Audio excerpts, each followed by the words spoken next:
임대차 보호법을 한번 보도록 그렇게 하겠습니다. 자, 보면 그 맨 위에 보면 184쪽을 한번 보셔요. 거기 보면 임대차는 그래서 민법은 일반법이고 그다음에 주택임대차 보호법하고 상가 건물 임대차 보호법은 특별법이 되게 돼 있죠. 이 말이 무슨 말이냐 봐봐요. 우리가 만약에 A라는 사건이 발생했어. 그런데 이 A라는 사건이 발생해서 이 사건을 해결할 수 있는 법을 먼저 찾아야 되잖아요. 그러면 주택에 관한 임대차에서 사건이 발생하면은 일단 주택임대차 보호법을 가지고 먼저 그 사건을 해결하는 거예요. 그런데 주택임대차 보호법은 조문이 많지 않기 때문에 해결할 수 없는 부분이 있을 거 아니에요. 그럼 주택임대차 보호법 뭐 비용상환을 청구한다, 지상물 매수를 청구한다, 부속물 매수를 청구한다 이런 말이 없거든요. 이런 게 없을 때는 어떻게 하냐? 그때는 이제 마지막으로 민법으로 간다 이 말이죠. 그래서 민법은 최후적으로 적용되죠. 먼저 뭐를 적용해요? 주택에 관한 분쟁은 주택임대차 보호법을 먼저 적용하고 그것으로 적용해서 해결이 안 될 때 그 다음에 민법으로 적용을 하는 거예요. 그 다음에 상가는요, 상가 건물 임대차 보호법으로 먼저 적용을 하고 상가에서 문제가 나면 그게 해결이 안 될 때 뭐로 가는 거예요? 그 다음에 뭐로 간다? 민법으로 가는 거예요. 알겠죠? 그래서 우리는 민법을 일반법이라고 얘기하고요. 주택임대차와 상가 건물 임대차 보호법을 특별법이라고 얘기하는 거예요. 그래서 이것을 특별법이 일반법의 우선으로 적용된다 이렇게 얘기해요. 다음 그 적용 범위 보세요. 주거용 건물의 전부나 일부죠. 이것을 주거용 건물의 전부나 일부. 자, 그럼 봐봐요. 우리가 이제 뭐가 있냐면 겸용 건물이라고 하는 것이 있거든요. 겸용 건물이요. 겸용 건물이 뭐냐면 우리가 보면 여인숙이 봐보세요. 여관이죠. 여관을 보면 방이 10개잖아요. 이거 뭐요? 여관은 영업용이죠. 상가죠. 한마디로 말하면요. 그런데 여기요 한 칸을 내실로 쓰고 있다 이 말이죠. 그런데 이게 이제 경매가 됐어. 경매가 됐을 때 이것이 과연 주택임대차 보호법에 적용을 받는지 상가 건물 임대차 보호법에 적용을 받는지 이게 문제가 된단 말이죠. 그런데 지금 한쪽을 내실로 쓰고 있단 말은 주거용으로 사용하고 있다 이 말이잖아요. 10칸 중에서. 그러면 이것은 전체 상가 건물의 일부이지 주거용 건물의 일부가 아니잖아요. 알겠죠? 그래서 전체 상가 건물의 일부를 쓰고 있기 때문에 이것은 상가 건물 임대차 보호법에 적용을 받는다 이런 뜻이에요. 그 다음에 여러분 다방 알죠? 다방의 경우는 어때요? 다방 딱 이렇게 보면요. 이게 홀이 있잖아요. 홀이. 이렇게 홀이 있고요. 여기에 이제 주방이 있단 말이죠. 여기 방이 하나 있단 말이죠. 그러면 여기 보면 이 건물이 경매가 됐다 이 말이죠.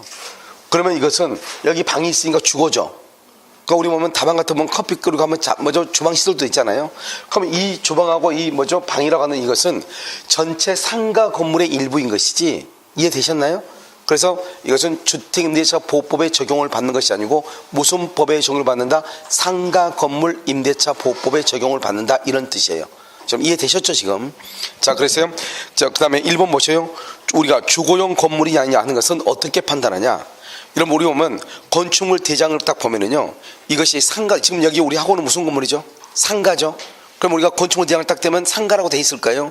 그런데 실질적으로는 지금 상가라고 영업으로 학원이니까 영업용으로 쓰고 있잖아요. 그럼 당연히 이건 상가죠. 상가 임대차 보호법에 적용을 받죠. 그런데 문제는 뭐냐면 이것을요 지금요 예를 들어서 남항주가요 저기 왕숙지구가요 신도시가 개발되므로 인해 가지고 방이 부족한 거예요. 그럼 뭐 급조해 가지고 어떻게 해요? 원룸으로 만드는 게 더 빠를 수도 있잖아요. 돈 버는 데는요. 그럼 이것을 빨리 급조해 가지고 원룸으로 만들었다 이 말이죠.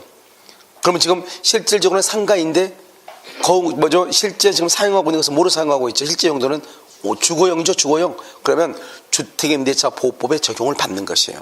우리가 그것은 공부상의 그것이 상가냐 아니냐 떠나가지고 실질적으로 어떻게 사용하고 있느냐 이 말이죠. 그러면 실질적으로 우리가 주거용, 그래서 이런 보면 혹시 그 상가 건물에 보면 고시원 이런 거 봤어 안 봤어? 봤죠? 여기도 보면 저 밑에 내려가면 저 건물 보면은 고시원이 있잖아요. 고시원룸 이런 것들은 다 뭐냐? 실질적으로 공부상은 상가로 돼 있죠. 그런데 뭐로 개조해서 원룸으로 개조해가지고 지금 임대를 주고 있잖아요. 그것은 주택임대차 보호법에 적용을 받는 것이에요. 그런데 그것은 언제를 기준으로 하냐? 임대차 계약을 체결할 당시를 기준으로 해. 그러니까 임대차 계약을 체결할 때 처음부터 학원으로 줬는데 원룸이 부족해가지고 원룸값이요 한 달에요 한 방 하나당 80만 원씩 100만 원씩 받는단 말이죠. 그럼 이것만 해도 벌써 원룸이요 한 10개는 나오잖아요. 그럼 빨리 원룸으로 개조해야 되겠다. 개조해가지고 중간에 학원하고 있다가 원룸으로 바꿨다 이 말이죠. 그러면 이때는 상가 주택임대차 보호법에 적용을 받지 못하고 상가 건물 임대차 보호법에 적용을 받는 것이에요. 그러니까 우리는 주거용이냐 영업용이냐 하는 것은 임대차 계약을 체결할 당시를 기준으로 하는 것이에요. 됐죠? 그래서 다시 한번 봐봐요. 1번 주거용인지 여부는 맨 끝에 줄과 실지용도 딱 거기만. 그 다음 2번은요. 임대차 계약 체결 당시 딱 그만. 계약 체결 당시 그것을 기준으로 해. 그러니까 계약을 체결할 때 영업용이었는데 중간에 용도로 변경한다고 할지라도 된다 안 된다? 안 된다 이 말이죠. 아시겠죠? 만약에 중간에 용도로 변경하려면 어떻게 하죠? 다시 임대차 계약을 체결해야 되겠죠. 자, 그 다음에 4번은요. 3번 미등기 무허가 건물 줄거요. 이게 이제 우리가 주거용으로만 사용하면 되고 그 건물이 미등기인지 무허가 건물인지 따지지 않는 거예요. 이런 번 볼까요? 이런 보면 서울에 보면 강남구에 마지막 노른자의 땅이 있어요. 구룡마을이라고 하는 데가 있단 말이죠. 비닐 판자촌이 있단 말이죠. 그럼 그 비닐 판자촌은 남의 땅하고 서울시유지 땅 위에 지금 비닐 판자촌이 지금 구성되어 있다 이 말이죠. 아시겠죠? 그러면 이것은 지금 불법 건물이죠. 무허가 건축물이란 말이죠. 그래도 거기에 대해서 전입신고를 하거나 또는요 거기에 대해서 임대차 계약을 체결하면은 주택임대차 보호법이 적용을 받는 것이에요. 그러니까 무허가 미등기 건물이어도 적용을 받는다. 그럼 그 옆에 보면 지상물 매수청권 법정 지상권에도 적용된다 이 말이죠. 그래서 거기에는 나중에 나올 거예요. 3번은 중요하고요. 그 다음에 주거용 건물의 임대차 뭐를 포함한다고 되어 있다? 대지를 포함한다. 참 특이한 말이죠 이게요. 여러분 이게 보면 우리 이제 주택임대차 보호법은 우리는 주택이잖아요. 그럼 건물에 대한 임대차잖아요. 건물이요. 한번 볼까요? 저당권이요. 저당권은요 이렇게 토지가 있고 여기 이렇게 건물이 있죠. 그러면 저당권이요. 이 토지에만 저당이 잡혔어. 그러면 어떻게 되냐? 이 토지가 경매가 되겠죠. 그러면 토지의 경매 대금에서만 이 사람은 배당을 받는 거예요. 만약 여기에 근저당이 있어. 그러면 이 근저당권에 의해서 이 건물만 경매가 되죠. 그러면 근저당권은 건물의 경매 대금에서만 배당을 받는 거예요. 아시겠죠? 그런데 여기 보면 우리가 주택은요. 우리는 분명히 이 건물 위에 이렇게 갑이 있죠. 여기는 을이 지금 임차인이잖아요. 이 임차인은 분명히 건물의 임차인이죠. 그렇잖아요. 그런데 그 임차인은요 토지에 대한 경매대금과 건물에 대한 경매대금 전부에서 우선 변제를 받는 거예요. 이게 아주 특이하죠. 그래서 뭐를 포함한다? 대지를 포함해요. 분명히 무슨 임대차인데? 주택임대차인데 대지까지 포함하고 있다 이 말이죠. 그럼 만약에요 여기 봐 이런 상태에서 임대차가 체결했는데요 중간에 땅 주인이요 병으로 바뀌었어. 중간에요 바뀌어도 필요 없어요. 그래도 대지의 경매대금에서 우선 변제를 받는 것이에요. 그 다음에요 토지하고 건물이 같이 경매가 됐는데요 중간에요 건물에 대한 경매는 취하가 되고 대지만 경매가 돼. 대지만. 그래도 대지의 경매대금에서 이 임차인은요 배당을 받을 수 있는 거예요. 이 토지하고 건물이 있는데요 이 갑이라는 사람이 자기 토지 위에 건물이 있는데 이 건물이 무허가 건축물이에요. 무허가 건축물을 을한테 임대를 줬단 말이죠. 우리 방금 뭐라 했어? 무허가 미등기 건물도 임대할 수 있다 없다? 있다고 그랬죠. 그런데요 이 을이 무허가 건물의 임차이니까 건물은 경매가 안 될 거 아니에요. 그럼 대지만 경매가 되겠죠. 그래도 대지의 경매대금에서 우선 변제를 받을 수 있어요. 특이하죠 지금. 자, 그 다음에 여기 봐봐요. 그런데요 처음부터 여기 건물은 처음부터 땅이요 병땅이고 여기 건물이 갑일 거예요. 이런 경우는 처음부터 토지와 건물의 소유가 다르죠. 그럴 때는 대지의 경매대금에서 우선 변제를 못 받아요. 첫 번째. 자, 두 번째는 여기 보면 여기요 이 토지예요. A라고 하는 사람이 저당을 잡았어요. 2월 1일 A가 저당을 잡았어요. A가요. 그 다음에 여기요 여기 지금 여기 A가 처음에 토지 경을 이 사람이 3월 1일 날 신축을 해요. 그리고 나서 4월 1일 날요 을이 임차인이에요. 그럼 어떻게 돼요? 토지와 건물의 소유자가 동일하죠. 근데 문제는 뭐죠? 먼저 건물이 있기 전에 먼저 뭐가 있었어? 토지 위에 뭐가 있었어? 저당권이 있었죠. 이런 경우는 이 저당권자를 보호하기 위해서 대지의 경매대금에서는 배당을 못 받아요. 저당권자를 보호하기 위해서. 저당권자는요 아무것도 없는 상태에서 나대지 상태에서 대지의 저당을 잡은 거잖아요. 그럼 이 저당권자의 신뢰를 보호해야 될 거 아니에요. 또 한 가지요. 우리는 뭐냐? 건물이 공부상의 표시다 아니면 실지용도다. 실지용도라고 그랬죠. 그럼 봐. 갑의 토지 위에요 갑이 이렇게 건물을 가지고 있었는데 이 건물이 상가 건물이란 말이죠.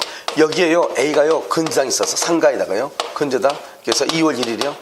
그런데 이 상가가 나중에 나중에 주거용으로 바뀌었다 이 말이죠. 주거용으로요. 그 다음에 언제요? 3월 1일이요.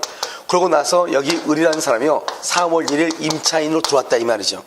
맨 처음에 상가 건물이었어요. 상가 건물에 은행이요 돈을 빌려주고 근저당을 잡았어요. 그런데 이 상가 건물이 중간에 개조를 해가지고 원룸으로 바뀌었다 이 말이죠. 이해됐죠 지금?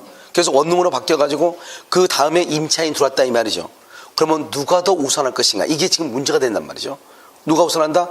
주택 임차인, 소액 임차인이 우선적으로 보호가 되는 거예요. 왜? 우리는 이 건물이 영업용이냐 상가냐 이 공부상의 표시를 하는 것이 아니고 뭐로 간다? 실지 용도로 가지고 기준하기 때문에 지금 현재 실지 용도가 뭐로 쓰고 있다? 주거용이다. 그럼 주택임대차 보호법이 먼저 적용이 되는 거예요. 이해되셨죠 지금? 그래서 우리가 뭐를 조심해야 돼요? 먼저 대지에 먼저 저당 있고 건물이 신축된 경우 하나. 그 다음에 또 한 가지는 뭐죠? 상가 건물에 저당권이 있다가 상가가 주거용으로 바뀌었을 때 누가 우선한다? 주택임차인이 우선한다. 소액임차인이요. 한번 볼까요? 기억. 대지와 건물을 일괄 경매 신청 후 건물에 대한 경매 신청만 취하 줄고 건물에 대한 경매 신청만 취하 그래도 대지 동그라미 대지 우선 변제가 가능해요. 대지의 경매대금에서.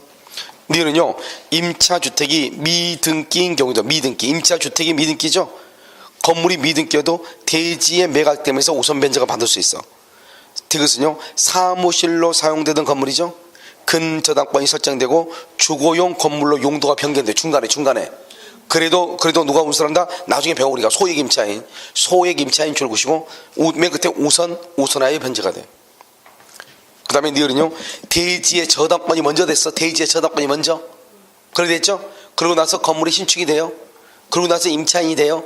이런 경우는 대지의 저당권자를 보호하기 위해서 대지의 매각대금에서는 우선 변제를 받을 수가 있다 없다 그렇게 됐죠 지금. 그래서 여기 4번 잘 보시고 특히 이 4번에서 이러면요 디귿하고 니은을 잘 봐야 되겠죠. 그 다음에 5번은요 미등기 전세계약이요. 봐봐 이런 우리가 이러면요 전세권이라는 게 뭐죠? 전세권은 전세권 설정에 합의를 하고 민법의 물권법의 전세권이요. 물권의 전세권이라고 하는 것은 뭐냐? 전세권은 반드시 뭐가 되어 있다? 등기. 전세권 등기가 되어 있어야 돼. 전세금을 주고.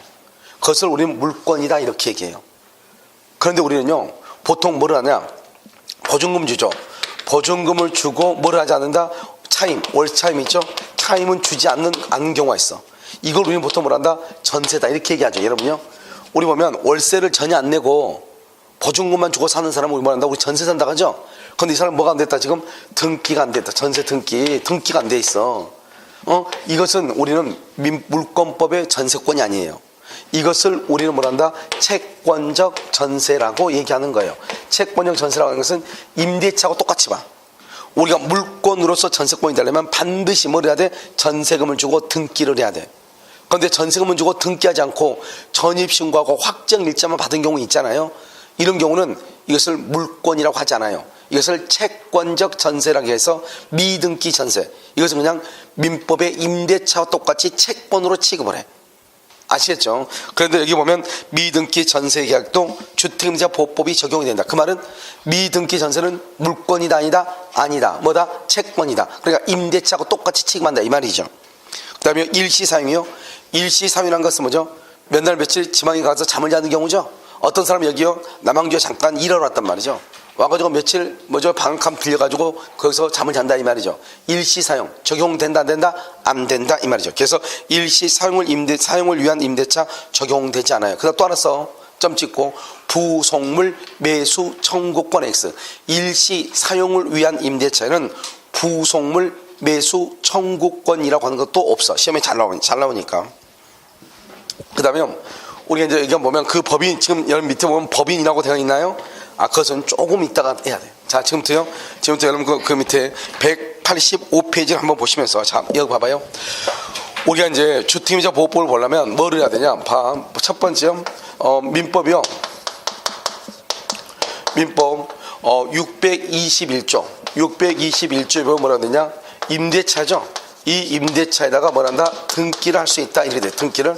그래서 임차인은 반대 약정이 없으면 임대인에게 임대차 등기 절차에 협력할 것을 청구할 수 있다. 이렇게 되어 있어요.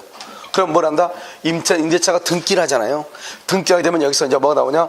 대항력이 발생하고요. 그 다음에 뭐가 발생하냐? 우선 변제권이라는 것이 있어요. 좀 이따 설명할 거예요. 변제권이 있고요. 여기요 최우선 변제권 이것이 있다 이 말이죠. 알겠죠? 등기하게 되면요. 자, 두 번째는요. 민법 621조에서 등기를 해요. 또 한 가지는요. 우리가 이제 임차권 등기 명령이요. 임차권 등기 명령에 의해서 뭐란다? 등기란 경우가 있어요. 이 등기한 경우도 똑같아. 이렇게 똑같아. 대항력이 발생하고 우선 변제권, 최우선 변제권이 발생한다 이 말이죠. 그런데 등기를 하게 되면 이렇게 된다 이 말이죠. 그런데 등기를 하지 않아도 알겠죠? 등기가 없다 할지라도 이게 이제 중요해. 등기하면 당연히 이런 것들이 있는 거예요. 임대차는. 그런데 등기를 하지 않아도 지금 내가 지금 얘기 들었죠? 등기가 없어도 뭐가 있느냐? 첫 번째 대항력이라고 하는 것이 있어. 여기서 이제 우리가 대항요건이라고 하는데요. 대항요건은 주택의 인도 플러스 전입신고라고 얘기해요. 전입신고. 여기 주민등록 전입신고라면 이 길 그 다음날이요. 오전 0시부터요. 0시부터 뭐가 발생하냐? 대항력이 발생을 해요. 대항력이 발생한다. 여기서 좀 이따 우리가 이제 대항력을 한번 볼 거예요. 그래서 여기서 보면 주택의 인도와 전입신고를 하게 되면은 그 다음날 오전 0시부터 대항력이 발생한다 이 말이죠. 그럼 여기는요. 이제 우리가 우선 변제권이라고 하는 것이 있어요. 우선 변제권하고요. 여기 최우선 변제권이라고 하는 것이 있어. 이런 무조건 모든 책을 무조건 봐야 되는 것이 아니고 여기 우선하고 여기 최우선이라고 돼 있잖아요. 이 우선과 최우선은 언제냐? 이것은 경매대금에서만. 다른 매매대금 절대 안 돼. 경매대금에서 경매대금에서 배당 받을 때 배당을 받을 때 우선 변제 최우선 변제예요. 매매대금 아니라고. 집이 팔릴 때는 우선 변제 최우선 변제란 말이 없어요. 지금 이것은 뭐냐? 경매가 됐을 때 얘기하는 거예요. 아시겠죠? 그랬을 때는요. 어떻게 된다? 우선 변제는 먼저 이 대항요건을 갖추고 대항요건은 주택의 인도 플러스 전입 신고를 하고 이해됐죠 지금? 그 다음에 여기서 뭐까지 해야 되냐? 확정일자라고 하는 것이 있어야 돼요. 확정일자가 있어야 돼요. 그런데 여기 최우선은요. 최우선은 먼저 대항요건을 갖춰 주택의 인도와 전입 신고를 해요. 알겠죠? 그 다음에 뭐는 필요가 없어요? 확정일자는 필요가 없어요. 확정일자. 그 다음에 뭐만 있으면 돼요? 여기 소액임차인 소액임차인. 서울시에서 얼마다? 1억 1천에 3,700 이렇게. 알겠죠? 그래서 이렇게요. 소액임차인 이렇게. 소액이야 돼. 소액. 그러니까 여기는 확정일자는 필요 없고 대항요건을 같이 해야 돼. 대항요건. 언제까지 대항요건이요? 경매 개시 결정 등기 전까지 이렇게. 등기 전까지. 그러니까 다른 말로 경매 개시 결정이 뭐죠? 압류 등기란 말이죠. 우리가 그 건물을 경매하려면 압류를 해야 된단 말이죠. 압류가 있기 전까지 이런 말이에요. 아시겠죠? 그래서 그때까지 여기 대항요건을 갖춰야 된다 이런 말이죠. 이해되셨죠 지금? 이해 안 된다고 하면 큰일 나. 그래서 여기요. 일단 이건 뭐냐면 이해 안 돼도 돼. 지금부터 설명하면 되니까. 자, 지금 대항요건이라는 게 있고, 처음 배우죠, 이러면요. 그래서 대항요건이 있고, 우선 변제, 최우선 변제가 있는데, 우선 변제하고 최우선 변제는 경매가 됐을 때 경매 대금에서 받을 수 있는 돈을 범위를 얘기한단 말이죠. 매매에서는 절대로 우선 변제, 최우선 변제가 나온다, 나오지 않는다, 나오지 아니한다. 알겠죠? 두 번째. 우리가 가장 중요한 것은 이제 여기 대항력이랑 가장 중요하죠. 봐봐. 여기 한번 봐봐. 여기 지금 뭐가 있어? 대항요건이 있죠. 여기 뭐가 있어? 대항요건이 있죠. 대항력도 뭐가 있어? 대항요건이 있죠. 그래서 여러분요, 우리 주택임대차는 전입신고라고 하는 것이 없으면 아무것도 없는 거예요. 그래서 여러분요, 우리가요, 확정일자 필요 없어. 가장 중요한 게 뭐다? 전입신고예요. 전입신고가 없으면 우리는 주택임대차 보호법의 적용을 받을 수가 없어요. 알겠죠? 가장 중요한 게 뭐라고? 전입신고. 상가에서 나중에 설명했지만 뭐죠? 상가 사업자 등록이에요. 사업자 등록. 주택에서는 뭐? 전입신고. 상가에서는 뭐? 사업자 등록. 이게 가장 중요해. 그러니까 전입신고가 없다, 전출한다 그러면 모든 것이 다 없어지는 거예요. 전출신고하면은. 내 말 지금 이해됐죠 지금? 그걸 먼저 알고 그 다음에 여러분요, 여기서부터 이제 대항력이라고 해서 먼저 설명을 해. 대항력. 자, 대항력이라고 하는 것은 무엇인가? 대항력은요, 이렇게 이제 갑이 있고 임대인이죠. 을이 있어. 임차인이란 말이죠. 임차인. 이 사람은요, 임대인이에요. 그런데 을이요 갑한테요 보증금 1억에 월세 100만이 살고 있다 이 말이죠. 그런데요 중간에요 임차인데 임차는 뭐죠? 채권이죠. 채권은 누가 오죠? 특정인과 특정인이죠. 그래서 이것은 1월 1일부터 12월 1일까지 을이 갑에게만 주장하죠. 그런데 중간에 소유자가 갑에서 병으로 바뀌었어. 이걸 뭐란다? 양수인이라고 얘기하는 거예요. 양수인. 이 양수인은 뭐죠? 물권이란 말이에요. 소유권이가 물권. 이것은 채권이란 말이죠. 그래서 5월 1일 날 집주인이 바뀌었다 이 말이죠. 그럼 물권과 채권이 부딪히면 누가 우선하냐? 물권이 우선한다 이 말이죠. 그러니까 어떻게 한다? 이 병이요 을한테요 너 나가. 내가 집 샀으니까 너 나가. 이렇게 얘기한단 말이에요. 나가. 그럼 이 사람은 채권이죠. 아무것도 없죠. 전입신고도 없고 등기도 없고 아무것도 없죠. 그럼 어떻게 되느냐?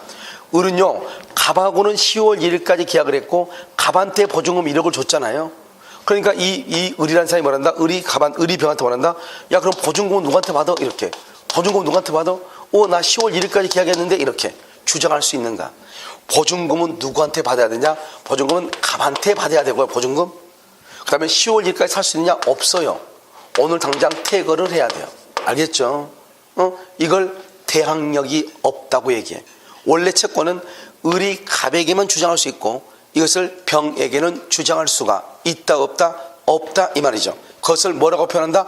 대항력이 없다고 표현을 하는 거예요. 이해되셨나요? 자 그럼 봐 다시 이걸 다시 보면 여기서 이렇게 갑이 이렇게 있죠. 갑이 있고 여기 을이 있죠. 그런데요 이 을이 임차인데 이 사람이 전입 신고를 했거나 등기를 했거나 두 가지가 있을 수 있죠. 그럼 여기서 뭐가 생긴다? 대항력이 생겨. 대항력. 그럼 대항력이 있으면 그럼 어떻게 되냐? 보증금 1억 똑같아. 1억 원에 100만 원. 1월 1일부터 10월 1일까지. 중간에요 이렇게 병으로 바뀌어. 병으로 언제? 5월 1일 날 병으로 바뀌었다 이 말이죠. 이 사람이 양수인이죠. 양수인은 뭐죠? 물권이죠. 물권은 뭐가 있냐? 대항력이 있어. 그런데 이 사람도 채권인데 이 사람도 뭐가 있어? 대항력이 있어. 그럼 둘 다 대항력이 있죠. 물권은 원래 대항력이 있어. 채권은 원래 대항력이 없어. 그러니까 채권 중에서 대항력 있는 게 유일한 게 임대차예요. 임대차에서 뭐를 하게 되면 전입신고, 상가에서 뭘 하면 사업자 등록을 하면 물권과 동일하게 대항력이 발생해. 그럼 둘 다 대항력이 있죠. 그럼 누가 더 우선하냐? 먼저 대항력을 갖춘 자가 우선해. 먼저 이 사람 먼저 갖췄어. 지금 1월 1일 날 갖췄죠. 이 사람 먼저 갖췄어.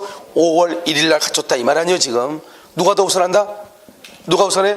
여기 임차인이 우선한다. 그러니까 이 병이라고 하는 사람이 집을 사가지고 을한테 내가 집주니까 너 나가 이렇게 얘기하죠. 그럼 뭐란다? 우리 놀고 있네 이렇게 얘기하죠. 알겠죠? 너 무슨 말이야? 내가 지금 언제까지 계약을 했다? 10월 1일까지 계약했다. 그래서 을이 뭐란다? 그 병한테 나 10월 1일까지 살 거야 이렇게. 그걸 대항이라고 하는 거예요. 원래는 누가 하고 계약했죠? 갑하고 계약했죠. 갑하고 계약한 내용을 제3자 다른 사람한테 주장할 수 있느냐? 그걸 대항력이라고 그래요.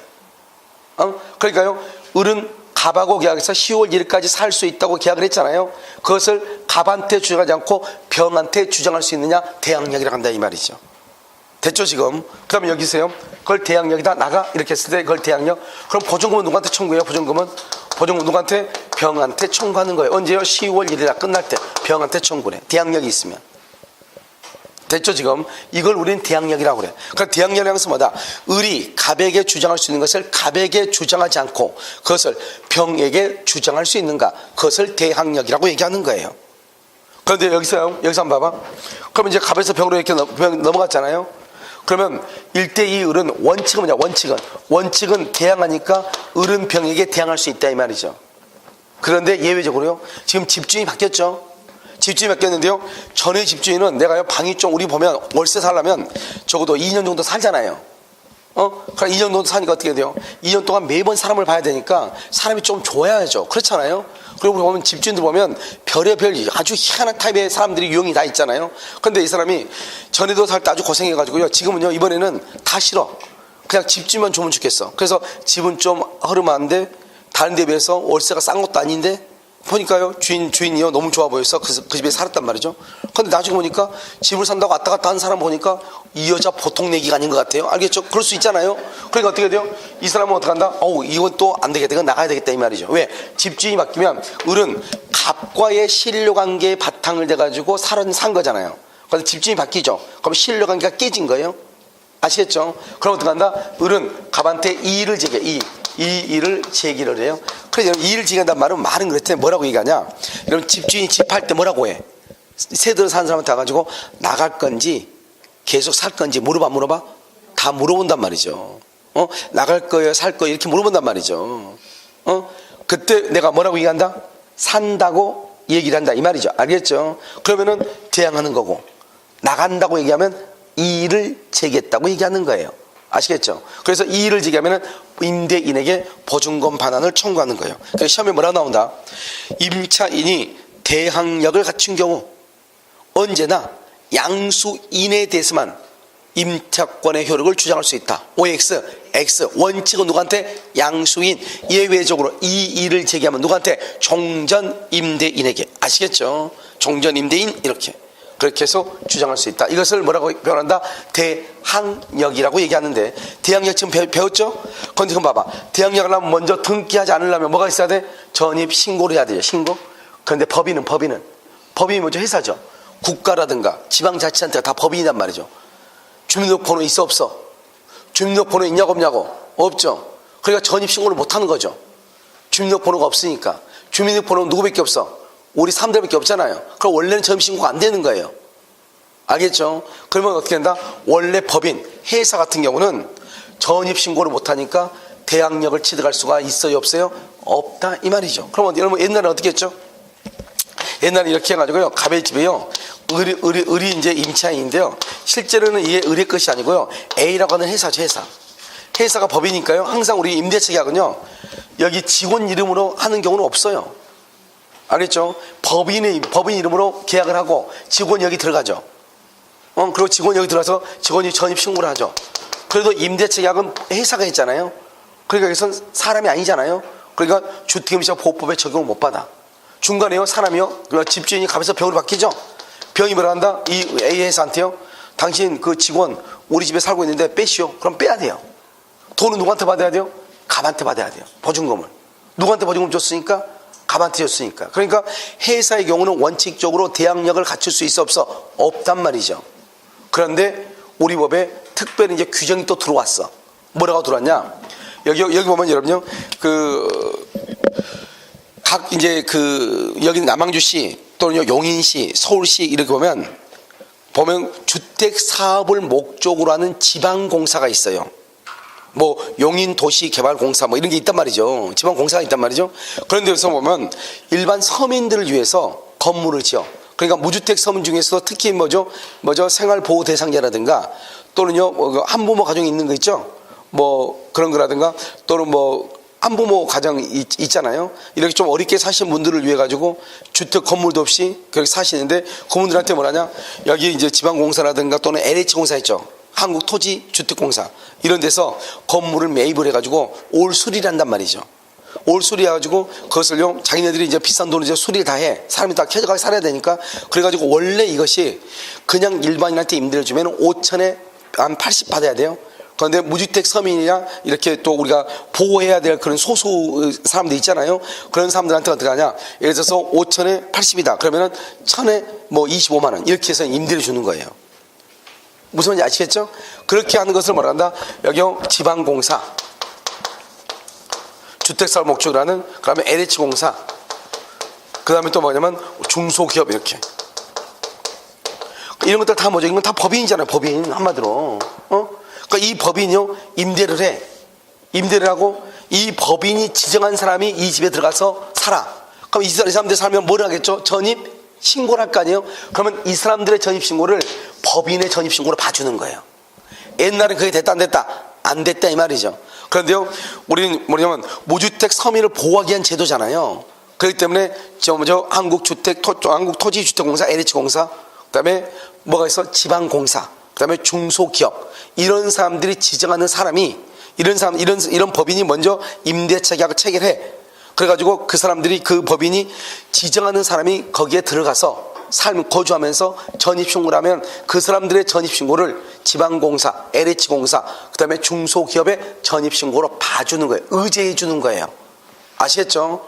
됐죠? 그런데 이것 빼고 다른 법인이 중소기업 기본법에서 인정된 법인이 아닌 경우, 또는요, LH공사가 아니고 다른 주택사업을 목적으로 하는 지방공사가 아닌 다른 공사에서 건물을 빌리고 자기 직원을 거기에 집어넣었다 하더라도 주택임대차 보호법의 적용을 받을 수가 있다 없다? 없다. 그래서 원칙적으로 법인의 경우는 원칙적으로 주택임대차 보호법이 적용이 안 되는 것이에요. 알겠죠? 그런데 되는 것은 뭐밖에 없다? LH공사, 지방공사, 중소기업. 아시겠죠? 그래서 이것만 되는 것이다 이런 말이죠. 그래서 그럼요 그 위에 7번 한번 봐봐. 법인 원칙 대항력이 없다. 예외 한국토지주택공사, 주택사업을 목적으로 설립된 지방공사, 그 다음에 중소기업 이런 경우는 누가요? 여기에서 지정하는 임차인이 거기에 들어가서 살고 전입신고를 하게 되면은 그 전입신고를 LH공사, 지방공사, 중소기업에 전입신고로 봐준다 이런 말이죠. 아시겠죠? 그것을 얘기하고 그 다음 185페이지 한번 봐봐. 185페이지 보면 거기 뭐라고 나왔죠? 대항력이라고 나왔죠. 그래서 지금 대항력은 대항력권이죠. 주택의 인도와 전입신고를 하죠. 이 길 그 다음날 오전 0시부터 대항력 발생하죠. 여러분 이 칸으로 보면요 왼쪽 칸하고 오른쪽 칸 봐봐요. 여러분 왼쪽 칸은 뭐죠? 지금 보면 갑하고 을하고 임대차 계약을 했죠. 그런데 갑이요 지금 병한테 팔았다 이 말이죠. 갑하고 을하고 임대차 계약을요 여러분요 거기 죄송한데요 임대차 계약을 2월 1일 이렇게 해봐. 2월 1일.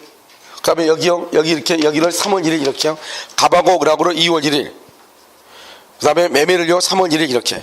이해됐죠 지금? 그래서 먼저 임대차를 줬는데 3월 1일 건물이 매매가 됐다 이 말이죠. 그래서 지금 임차인은 아직 전입신고가 있어 없어? 없죠. 대항력이 있어 없어? 없죠. 그럼 어떻게 돼? 임차인은 보증금을 누구에게 반환 청구한다? 종전 임대인 갑에게 청구한다. 이 말은 을이 갑에 대해서 가지고 있는 권리를 뭐죠? 양수인에게 주장할 수 있다 없다? 없다. 그것을 뭐란다? 대항력이 없다. 그럼 대항력 X 거기다 써. 대항력 X에다가 써. 을이 갑에 대해 가지고 있는 권리를 대항력이란 말은 을이 갑에 대해 가지고 있는 권리를 을이요 갑에 대해서 가지고 있는 권리를 누구한테요? 양수인에게 주장할 수 없다 이 말이죠. 그것을 대항력이 없다고 얘기하는 거예요. 그러니까 대항하지 못하니까 결국 누구한테만 보증금 반환을 청구한다?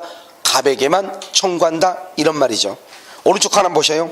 오른쪽 하나는 을이요 똑같아. 2월 1일 3월 1일 써. 2월 1일 3월 1일 했어요. 그러면 이 을이 어떻게 을이 임차인이 전입신고를 했네. 또는 전입신고 밑에다 또 써봐. 등기. 전입신고 밑에다가 줄 긋고 신고 밑에다 줄 긋고 등기요. 그럼 뭐가 발생해? 대항력이 발생했네. 그런데 중간에 갑이 병한테 건물이 바뀌었다 이 말이죠.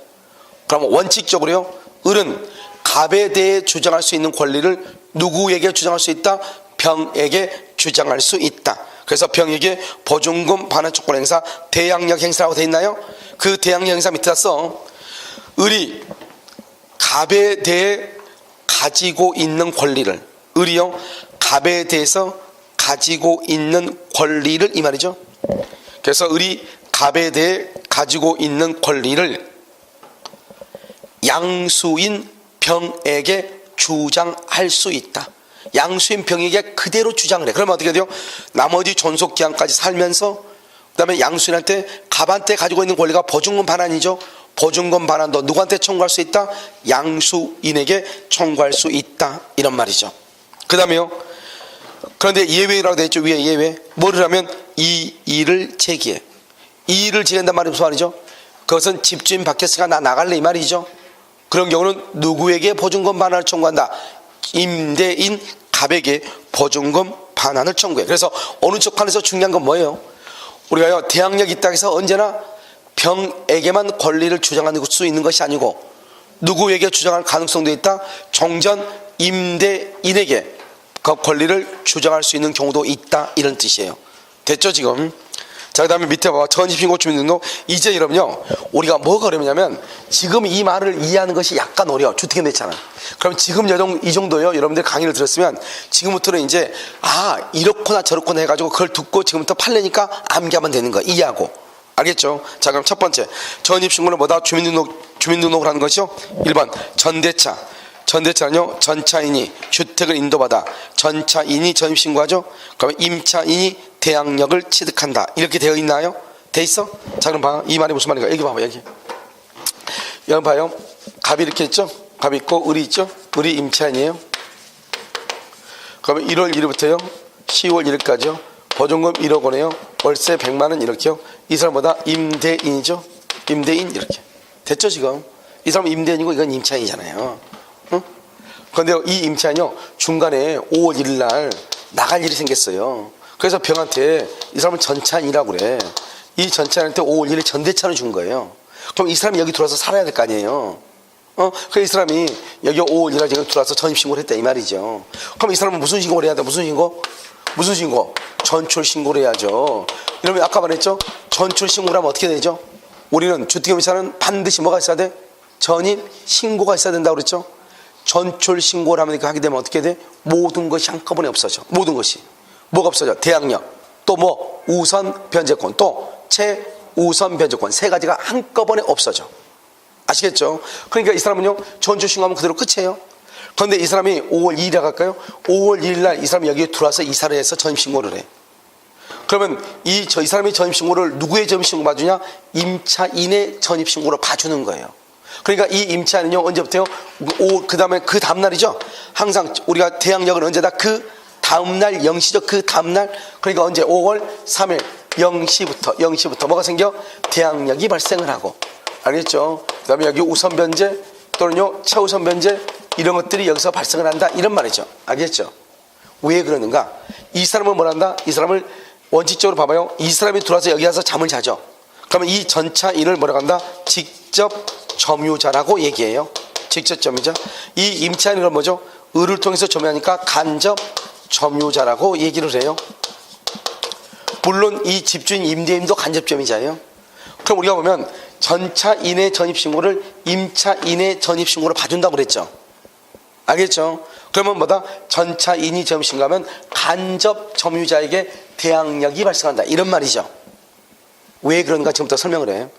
우리는요 이 지금 봐봐 을은 갑한테 보증금 1억을 줬죠. 그럼 전차인은 누구한테 보증금 1억을 줬겠죠? 을한테 줬을 거 아니야 보증금 1억을. 그러니까 병은 을한테만 돈을 받아야 되고 을은 갑한테만 받아야 되죠. 그런데 어떤 이유로 갑의 건물이 경매가 된다고 해봐. 그러면 갑의 건물이 경매가 되면 병은 아무리 전입신고가 있고 확정일자가 있어도 돈 받을 수 있어 없어? 없죠. 병은 누구한테 돈을 줬으니까? 을한테 줬으니까. 그러니까 갑의 건물이 경매되면 어떻게 해야 돼? 이 을이 갑한테 돈을 받아가지고 병한테 줘야 될 거 아니에요. 그런데 지금 을은 전출신고했죠. 그러니까 권리가 있어 없어? 없죠. 그러면 돈 못 받는 거죠. 그러면 을이 병한테 돈 줄 수가 없게 되죠. 그래서 어떻게 한다? 이 갑의 건물이 경매가 되면 갑의 건물로부터 돈을 받아야 될 사람은 병이 아니고 누구다? 을이죠. 그러니까 어쩔 수 없이 병이 전입신고를 했음에도 불구하고 이 전입신고의 효력을 병한테 인정해주면 아무런 필요가 없다 이 말이죠. 그래서 이 전입신고 효력을 누구에게 인정한다? 임차인에게 인정한다. 임차인을 무슨 점유라고 한다? 간접 점유라고 하는 것이다 이런 말이죠. 알겠죠? 그래서 다시 한번 봐봐. 거기 1번 전대차죠. 전차인이 주택을 인도받아 전차인이 주택을 인도 동그라미 전차인이 전입신고를 해야 돼. 그럼 누가? 임차인 뭐라고 그래? 간접점유자 거기 줄고 임차인 간접점유자 줄고 임차인이 대항력을 취득해. 조심해야 될 것은 뭐냐? 그 옆에 봐봐. 전차인이 인도받고 임차인이 불안하니까 전입신고를 안 빼고 놔뒀어. 알겠죠? 그런 건 절대로 안 돼. 반드시 전차인이 인도받고 전차인이 전입신고해야 돼. 우리는 잔머리 굴린단 말이죠. 주민등록 전입신고 해놓으면 괜찮다고 해가지고 그 말 듣고 임차인이 전입신고 안 빼고 알겠죠? 전차인이 거기 들어와서 산단 말이죠. 우리는 뭐라 했나? 임차인이든 전차인이든 한 사람이 주택을 인도받고 전입신고를 해야 돼. 그런데 인도는 사는 사람은 전차인이고 전입신고는 누구 이름으로 돼 있다? 임차인 것으로 돼 있다 이 말이죠. 그런 경우는 대항력이 있어 없어? 없는 것이에요. 알겠죠? 그럼 내가 지금 뭐라 했어? 전차인이 인도받고 전차인이 전입신고를 하면은 그 전입신고 인도와 전입신고를 누구 걸로 봐준다? 임차인 것으로 봐준다 이 말이죠. 임차인은 직접 점유다 간접 점유다 간접 점유다. 알겠죠? 언제부터? 전입신고한 그 다음날 0시부터. 이해됐죠? 그래서 우리 가끔 시험에 나와.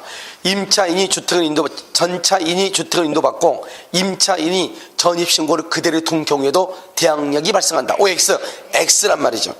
그 다음에 2번 임차인 번호. 우리 한번 봐봐. 이 전입신고는 우리가 전입신고 얘기하잖아요. 전입신고는 누구의 전입신고가 돼야 되느냐? 여기 봐. 여기 지금 갑의 집에 을이라는 사람이 임차인으로 왔어요. 근데 을은요 병이 자기 와이프고 그 다음에 정이요 자기 아들내미예요. 그런데 임차인이 계약서를 임대차 계약을 했단 말이죠. 임대차 계약을 하고 임차인이 여기서 전입신고를 했죠. 다른 사람도 같이 가족이 다 전입신고가 돼 있죠. 그런데 임차인이요, 가족은 그대로 두고 여기다가 임차인만 제주도로 이사를 갔다 이 말이죠. 일이 거기에 있어가지고 또 거기 가서 또 임대차 계약을 또 해야 되겠죠. 또 임대차 계약을 하고 거기다 전입신고를 했어, 임차인이. 근데 이거 부차하고 자기 아들내미를 놔두고, 우리가 전입신고라는 것은 반드시 임차인 본인의 전입신고만 전입신고라고 하는 것이 아니고 가족의 전입신고도 전입신고로 인정을 해준다 이 말이죠. 예를 들어서 자매 같은 경우는 언니가 임대차 계약을 먼저 해가지고 서울에 시골에서 올라가지고 언니가 서울에서 살고 있는데요, 동생이 뒤늦게 왔다 이 말이죠. 그런데 언니가 결혼하게 됐어요. 언니가 결혼하면서 언니는 그냥 나 빠지면서요, 그럼 언니가 동생을 위해서 임대차 계약을 그대로 놔두고 그냥 갔단 말이에요. 보증금도 안 받고요. 그럼 누구의 지금 전입신고가 남아있죠? 동생의 전입신고가 남아있죠. 그 동생의 전입신고를 누구의 전입신고로 봐준다? 언니의 임차인의 전입신고로 봐줘서 그대로 유지가 된다 이 말이죠. 그럼 우리가 전입신고라고 하는 것은 반드시 임차인 본인의 전입신고만 얘기하는 것이 아니고 처라든가 자녀라든가 가족의 주민등록도 인정해준다 이런 말이에요. 아시겠죠? 그 다음에 3번 다가구하고 다세대가 있죠. 여러분 공법에서 여러분 다가구 다세대 구별할 줄 알죠? 한마디로 얘기하면 다가구는 뭐죠? 소유자는 몇 명? 한 명이죠. 집이 한 3층 이렇게 되는 거죠. 다세대는요, 각각 1, 2, 3층 소유자가 각각 다른 거죠. 아파트처럼요. 그러니까 다세대는 어떻게 한다? 동, 호수, 지번이 동일해야 돼. 동, 호수, 지번이 동일해야 돼. 다가구는요, 다가구는 뭐만 동일하면 돼? 지번만 동일하면 돼. 자, 지금 봐요. 다가구로 봐. 다가구는 이렇게 3층짜리 건물이 있단 말이죠. 여기가 101호, 201호, 301호 이렇게 있단 말이죠. 그런데 내가요 101호에 의리라는 사람이 2월 1일날 전입신고를 했어. 2월 1일날 여기가요 A동이요 뭐죠 100번지란 말이죠. A동 100번지. 그래서 A동으로 좀 이상하네. 아무튼 서울에서요 무슨 동 100번지란 말이죠. 그래서 이건 지번이죠. 지번이고요. 그 다음에 여기 보면 동호수 지번이요. 동호수 지번. 다시 할까요? 만약 건물이 여기요 이렇게 있단 말이죠. 이렇게 있으면 이 건물의 소유자가 갑이에요. 을이 이제 임차하는데 을이 여기 1층은 을이 임대차 계약 체결했어. 언제요? 2월 1일이요. 근데 여기가 뭐냐면 예를 들어서 뭐 100번지다 이 말이죠. 이렇게 100번지요. 100번지에 여기가 101호죠. 101호. 100번지 101호로 전입신고를 했어. 근데 나중에요 3층에 있는 사람이 이사를 가니까요, 이 사람이 3층으로 이사를 갔어. 3층으로. 1층은 3층으로. 그래가지고 여기요 4월 1일날 다시 또 전입신고를 또 했어. 전입신고를 또. 그러면 이 을은 대항력이 언제부터 발생한다? 2월 2일부터 발생한다. 4월 2일부터 발생한다. 언제부터? 2월 2일부터 발생한다 이 말이죠. 왜요? 다가구는 지번만 동일하면 돼. 지번만. 동호수는 중요하지 않다 이 말이죠. 호수는 중요하잖아. 지번이 어때요? 이 건물이 지번이 동일하죠. 100번지로. 그럼 건물 호수만 바뀌었죠. 그래도 관계없다 이 말이죠.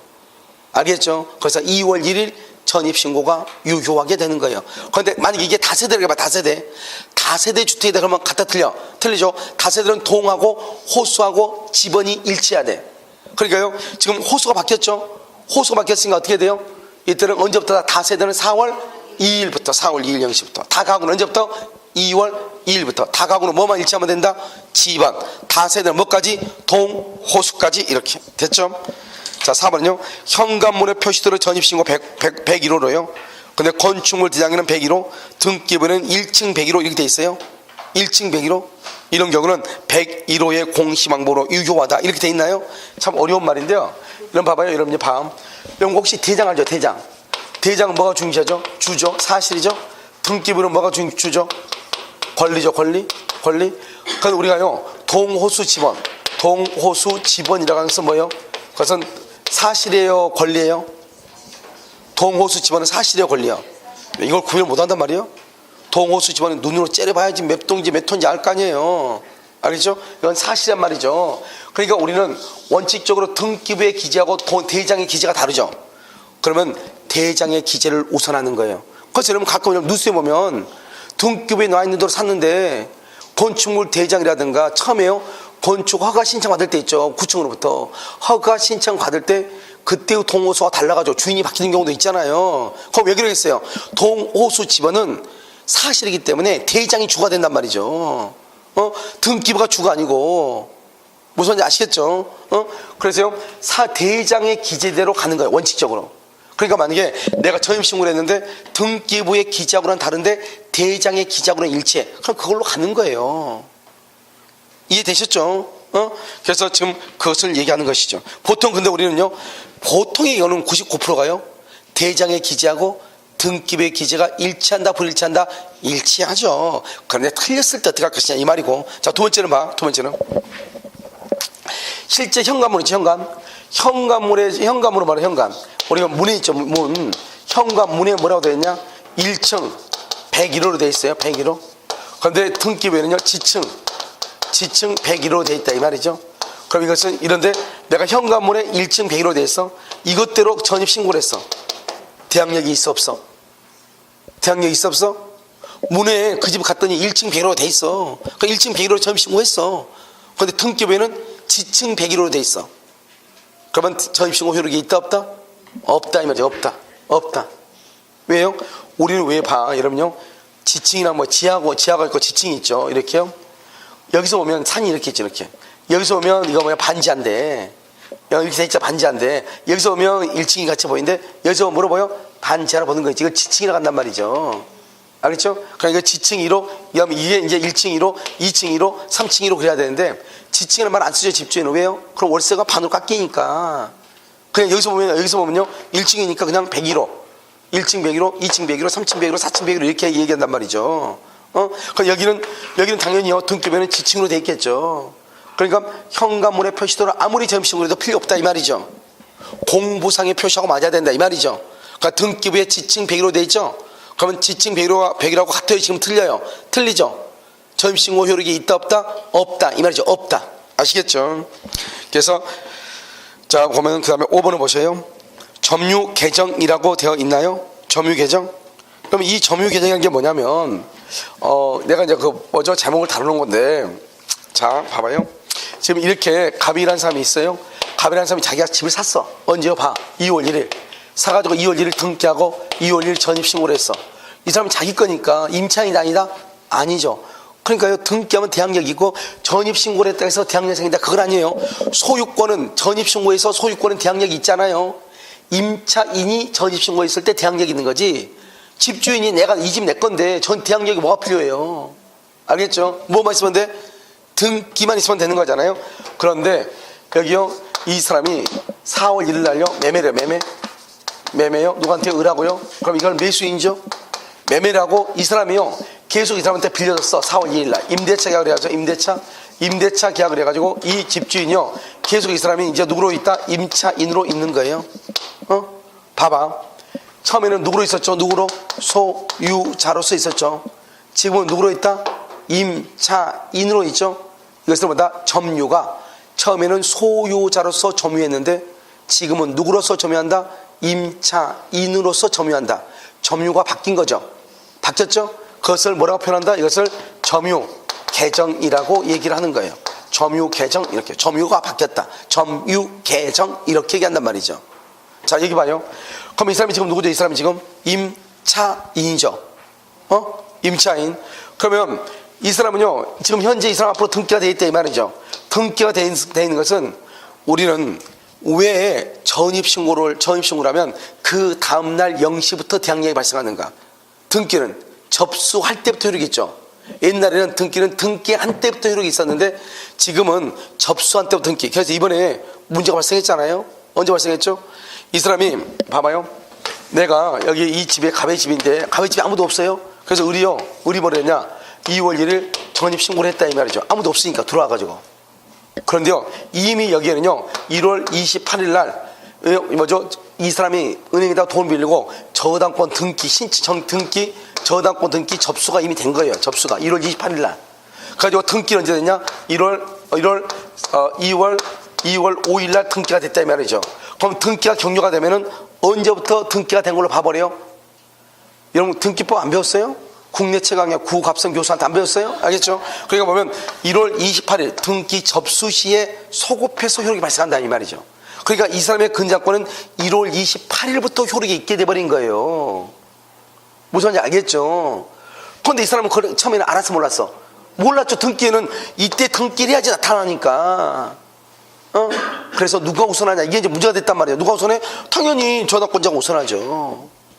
이랬을 때 그러면 이것을 어떻게 해야 될 것인가, 이걸 중개 사고로 볼 것인가 말 것인가, 이건 정말 애매한 것이죠 이게. 그래서 지금까지는 사람들이 이런 것들이 별로 중요하지 않다고 지금 생각을 했는데, 이게 지금 우리가 등기가, 옛날에는 등기가 완료할 때부터 소유자니까 등기부를 딱 봤을 때 아무것도 없으면 아무 문제가 없었단 말이죠. 그런데 지금은 뭐가 문제가 돼요? 지금은 접수 시부터 등기한으로 봐버리기 때문에 내가 임대차 계약을 체결할 때는 아무것도 없었어. 그런데 임대차 전입신고를 하고 난 다음에 딱 보니까 등기가 나보다 더 뒤에 돼 있는데, 접수는 언제 돼 있어? 접수는 훨씬 더 빠르다 이 말이죠. 그럼 그 사람이 더 우선해버린다 이 말이죠. 이런 문제가 발생하기 때문에 앞으로는 전입신고, 임차인이라고 해서 전입신고로 들어간다 해서 무조건 되는 것이 아니고, 이제는 특약상에 반드시 뭐가 들어가야 돼, 안 들어가야 돼? 들어가야 돼. 지금 여기서 등기 들어간 게 있냐 없냐? 알겠죠? 등기 접수된 게 있냐 없냐? 만약에 등기 접수가 된 것이 있다 한다면 특약상 써야 되겠죠? 민형사상 모든 책임을 짓는다. 사기 등 민형사상 모든 책임을 지기로 한다. 이런 규정이 이제는 특약상으로 꼭 들어가야 돼. 만약에 이게 안 들어가면 임차인이 낭패를 볼 수 있죠. 그 다음에 우리 중개업자도요, 반드시 그 사실을 확인해야 돼, 안 해야 돼? 이제는 해야 된다 이 말이죠. 혹시 다른 원인의 등기가 접수된 사실이 있는지 그것을 임차인하고 임대인이 있는 데서 확인을 시켜가지고, 그래서 임대인이 없다고 하면 내가 알 수 있는 길이 있어 없어?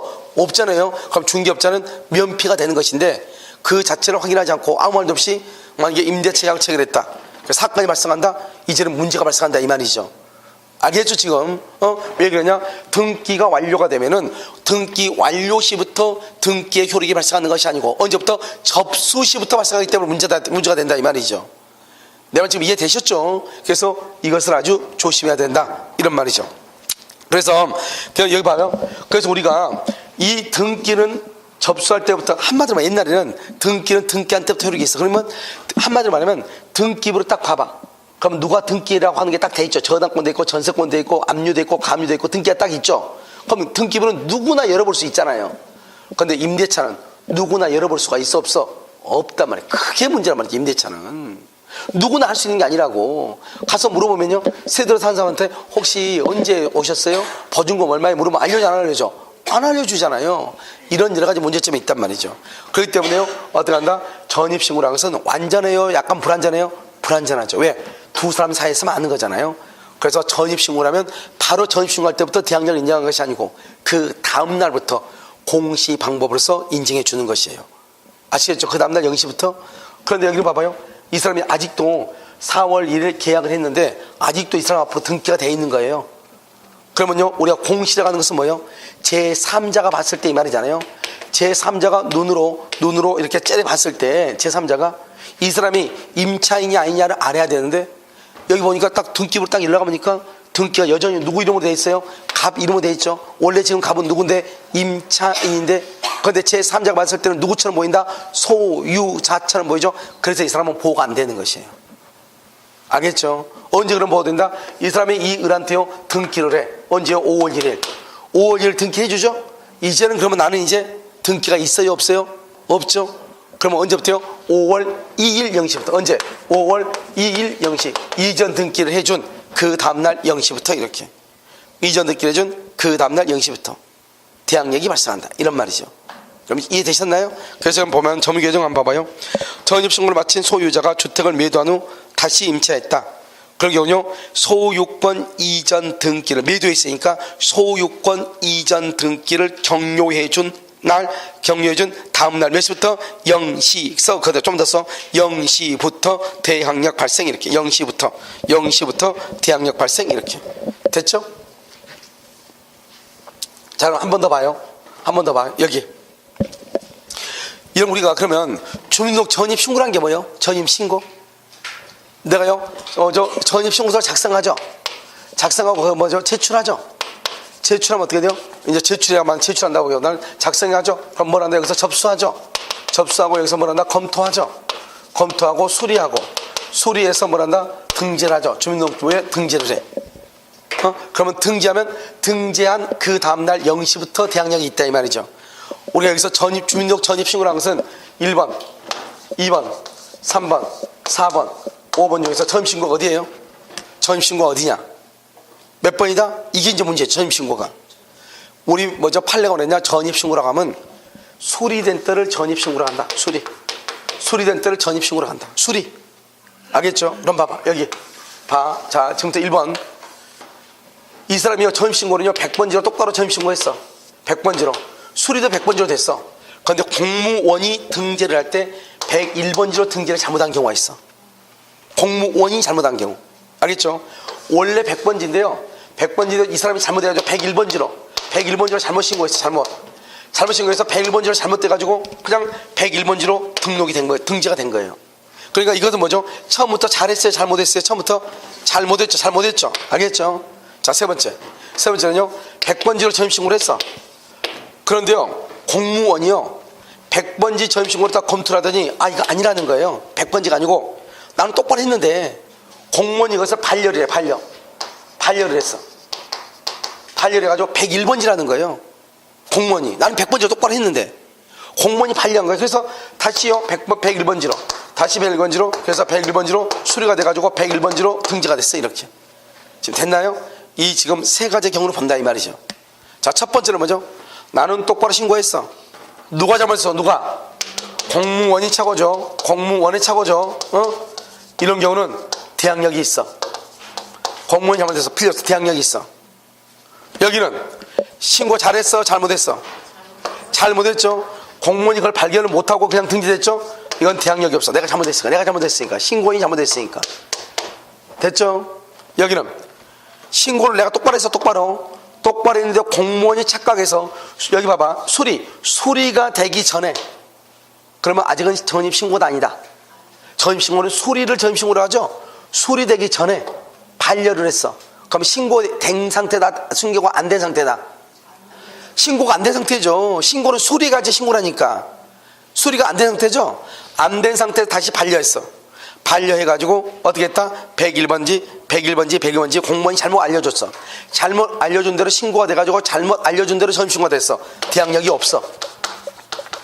대항력이 없다고. 왜? 수리되기 전에 반려한 거잖아요. 그래가지고 수리되기 전에 반려했더니 자기가 다시 작성서를 자기가 신고인이 다시 작성을 했잖아요. 처음부터. 그래가지고 처음부터 작성해가지고 그것이 수리가 된 거잖아요. 그러면 뭐 한다? 그것은 어쩔 수가 없다. 판례가. 대항력이 없다. 이렇게. 그럼 여러분 어떻게 해야 돼요? 우리가 전입신고를 할 때 공무원이 뭐라 한 것이 중요한 것이 아니고 내가 최대한, 알겠죠? 어떤 것인지를 등기부 등본이라든가 또는 건축물 대장을 확인을 해가지고 전입신고를 해야 되겠죠?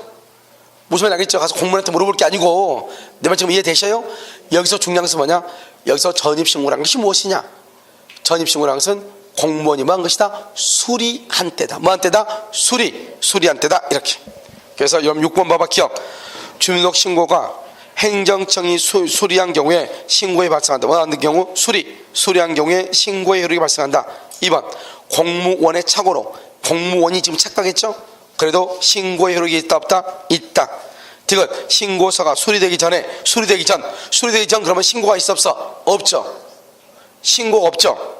그래서 공무원이 착오로 수정을 요구하여 잘못된 지번으로 됐다. 공무원이 잘못된 지번으로 수리를 요구했다 하든지 말든지, 아무튼 수리 전이란 말은 신고가 있기 전이다, 이 말이죠. 이런 경우는 공시환급으로 유효이다, 아니다. 알겠죠? 그 말을 잘 알아야 된다, 이 말이죠. 됐죠? 잠깐 쉬었다 다시 하도록 그렇게 하겠습니다.